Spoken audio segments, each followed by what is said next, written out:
भारत एक युवा देश है। बहुत सारे युवा ऐसे हैं जो प्रेम में पड़ जाते हैं पर उसके बाद उन्हें धोखा मिलता है, प्रेम नहीं फलता या वो विवाह तक नहीं पहुंच पाता। ऐसा क्यों होता है? कौन से लोग हैं ये? ये बात ठीक कही। भारत युवाओं का देश है और युवाओं में एक टेंडेंसी होती है कि वो ऑपोजिट जेंडर की तरफ आकर्षित हो जाते हैं। आकर्षित होने के बाद एक्चुअली वो समझ ही नहीं पाते कि ये आकर्षण है यानी अट्रैक्शन है या ये लव है।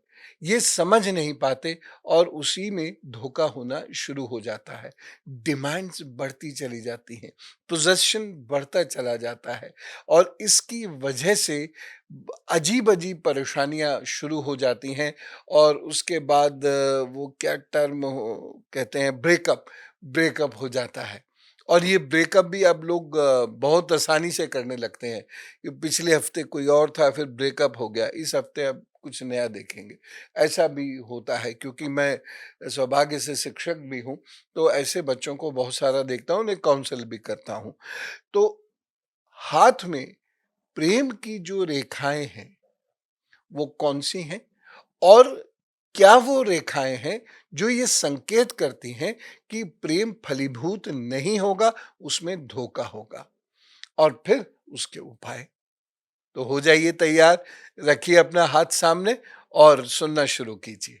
देखिए, यहाँ से एक रेखा निकली, ये हल्की सी रेखा होगी और ये यहाँ तक गई। ये ग्रिडल ऑफ वीनस इसको बोलते हैं हम। ये ग्रिडल ऑफ वीनस यहाँ पर इसने ये बनाया। ठीक है, मैं इसे और साफ बना देता हूँ जिससे आप लोग अच्छे से और समझ सके। तो ये ग्रिडल ऑफ वीनस ये यहाँ से निकलेगी या यहाँ से निकलेगी या यहाँ से निकलेगी और इस तरीके से ये एक वलय बनाएगी। ठीक है, तो ये ग्रिडल ऑफ वीनस है। अगर ये हाथ में है तो विवाह का सुख नहीं मिलेगा। प्रेम होगा लेकिन विवाह का सुख नहीं मिलेगा।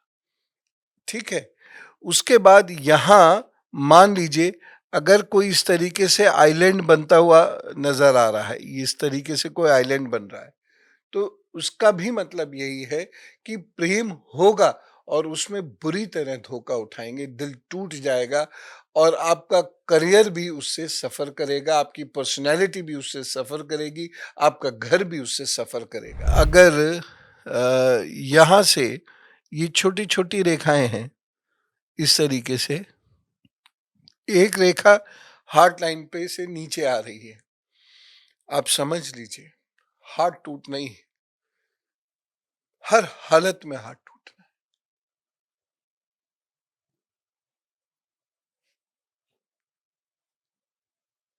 जी। अब आप आगे पूछिए।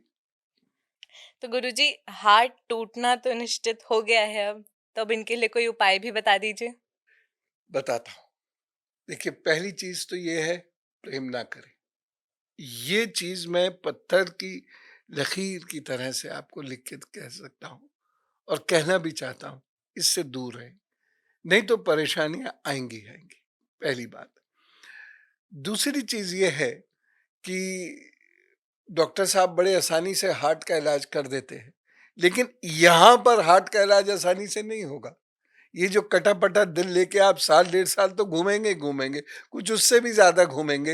हाँ, ये अलग बात है, कुछ लोग शायर बन जाएँ, कुछ लोग कवि बन जाएँ, वो एक अलग बात है। लेकिन ये परेशानी तो आप ज़िंदगी भर, ये काँटा ऐसा चुभेगा जो ज़िंदगी भर आपको सालता रहेगा, इसलिए प्रेम ना करें। दूसरी चीज़ है, ऐसे लोगों को एक स्फटिक का ब्रेसलेट पहनना चाहिए। पहली बात तो फिर मैं वही कहूँगा, प्रेम करना क्यों है? जी। कोई ये एसेंशियल क्वालिफिकेशन है लाइफ की क्या? ठीक? मान लीजिए जब मैं ये आपको एपिसोड बता रहा हूं तो उस वक्त में आप ये गड़बड़ कर चुके हैं। इन रेखाओं के साथ आपका हाथ है और उसमें ये गड़बड़ कर चुके हैं। तो स्फटिक का ब्रेसलेट या स्फटिक की माला पहन लीजिएगा एक, लेकिन ये प्योर होना चाहिए। और ओम शुम शुक्राय नमः का जप करें, शुक्रवार से शुरू करें और पूरे जीवन करते रहें। और दूसरा तीसरा उपाय यह है कि आप हर शुक्रवार को 8 वर्ष से छोटी कन्याओं को भोजन ज़रूर दे दें।